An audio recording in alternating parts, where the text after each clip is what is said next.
Hello everyone, Silently here and welcome back to another Bedrock Edition tutorial. Today I'll be showing you how to build a very simple, cheap, and easy to build one-wide tileable, one-touch potion brewer. That is quite a mouthful, isn't it? Anyway, a one-touch potion brewer is the most convenient type of potion brewer in Minecraft, as you literally walk up to this thing, press a button, and then you instantly get 3 potions of your choosing, and that's literally all there is to it. As you go about your day playing in your world, this thing will be brewing up potions, you come back to it, press a button, and then it delivers those potions directly to you. It is really the simplest build on the planet, and as you can see, this is actually a one-wide tileable version as well. One-wide tileable means that each potion brewer is only a single block wide, and that you can put as many of these things next to each other as you like, and every single one of them works completely independently of each other. So as you can see, we have an entire array of these potion brewers, and every single one of these can brew a different type of potion. As you can see, we got like 7, 8, 9, 10 different types of potions over here. We press a button, we instantly get 3 of those potions into the chest, and then the system starts brewing up the next batch auto-magically. We can do that with any of these potions. If we want some slow falling, press the button. We get 3 of them. Bam! Magic! You want some invisibility splash potions? Press the button. You get 3 of them. Absolutely instantly. Another bonus of the system is that it can brew any potion in the entire game, so no matter what you need for any project in your world, this brewer can handle it. This tutorial is part of my advent calendar for December of 2020, so every single day in December I'm releasing a brand new tutorial on the channel, something small, fun, or useful for you guys to build in your Bedrock Edition worlds. If you're enjoying the series thus far, then of course make sure to leave a like on the videos, share them around with your friends, and watch longer. Most of these shorter videos don't do as well on YouTube because algorithms are bad, but also if you do really like these videos and you want to see a lot more of them on the channel, then consider subscribing. There is many more tutorials on the way for you to enjoy. So let's check out this system in detail, shall we? As you can see, it is completely one wide, and this is what you're going to see from the front of the build. You got your button to activate the system, your storage container for all of your different potions. You can access your brewing stand to double check your ingredients or your potions, and also refill your blaze powder. You also have access to your bottle chest back here for all of your water bottles. Ideally, you'll be standing upwards a block, so it's not as difficult to reach that, but as you can see, that is where all of your water bottles go. Anyway, swing around to the side, we can check out how the redstone activates. So if we press the button, all of the redstone is going to activate and then deactivate, which will fire out all of the ingredients. All of the ingredients will always arrive in the proper order, so it will never mess up your brew. As you can see, we got nether warts, golden carrots, fermented spider eyes, redstone, and gunpowder to make ourselves a splash potion of invisibility long version. And of course, right after you press the button, all of your potions go directly into your storage container. You'll notice that the build is also only 4 blocks deep if you don't count the button on the front. It's incredibly compact and there's barely any dead spaces in the redstone at all. In fact, there's only one annoying dead airspace, and that's that block right there, but we need to be able to open the chest, so we can't really have anything there anyway.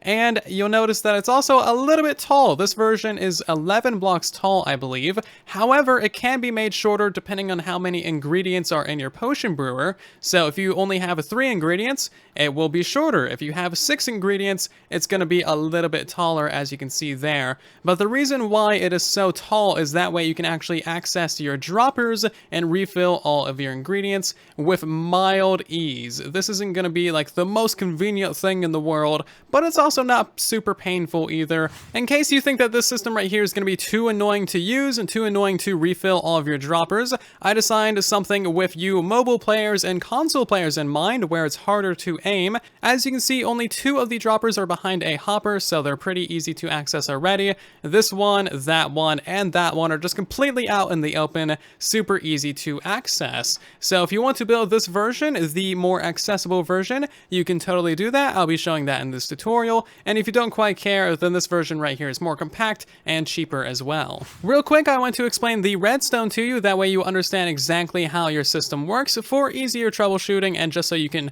maybe learn a little bit of something. Anyway, when you press this button, which we're going to simulate with the lever, that is going to power this redstone, unlocking this hopper to drain out your potions, and locking this hopper, that way none of your empty bottles go directly into your storage. If this were unlocked, then you just have bottles going straight into your storage, and that's a bad thing. So we kind of alternate locking and unlocking of those two things. We also unpower this entire torch tower right here, specifically this torch and this torch, because those activate these 4 droppers right here. This one does get powered, so that actually shoots out your first ingredient, which is perfectly fine. That just goes into your brewing stand.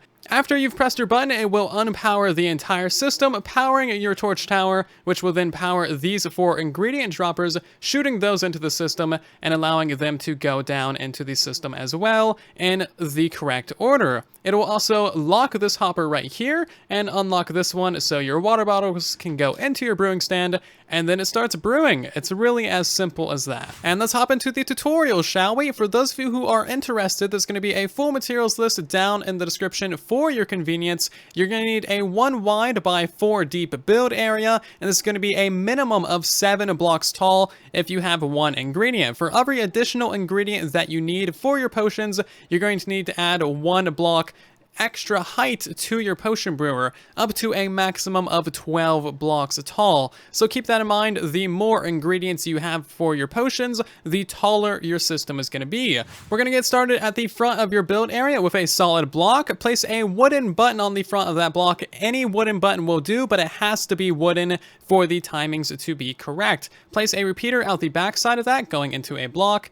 Redstone torch on that block, a solid block right there, and then an upper slab right there. Place yourself in your storage barrel right there, hopper above that, and then your brewing stand above that right there. Get yourself a repeater going into that hopper on 1 tick. That should power your hopper. And then you need to get yourself a hopper right here and a double chest for your water bottles right above that. Place in yourself a redstone torch right above that block, and then a hopper right above your brewing stand. Finally, place a barrel on top of your hopper like so. And this is where the tutorial now splits. Either way, you need to build this in your worlds, but if you want to build the simpler system for item distribution, we're going to build that right now. We'll build the more user-friendly item distribution system in a moment. So let's build the simpler and cheaper distribution method. You want to start with a redstone torch right there, block above that, torch, block, torch, and then a block. Place in your first 3 droppers. Most potions in the game are only 3 ingredients, so we'll start off with that for now.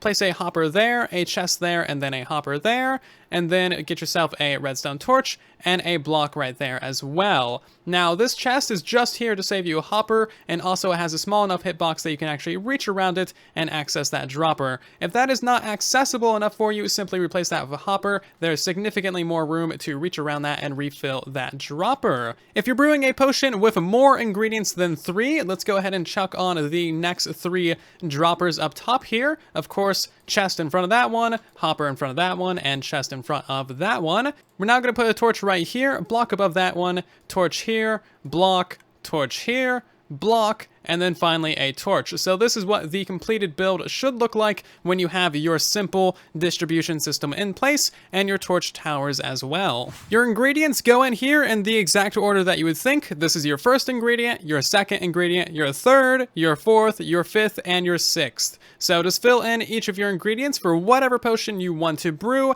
into the correct dispensers, and then of course go ahead, put in some bottles, put in yourself some blaze powder, and then you can actually test the system, and that should brew you up that potion perfectly. The more user accessible one is a little bit more complicated, so bear with me. First of all, we need to place in a sticky piston right there off the side of that block with an observer facing downwards right there. Place in a solid block, redstone torch, and then a solid block right there. Your first ingredient dropper will go right there. Your next ingredient is going to go right there. And your third dropper is going to go right there like so. We're now going to connect this up with a hopper there, barrel, and then a hopper. This does need to be a barrel. Make sure you use a barrel.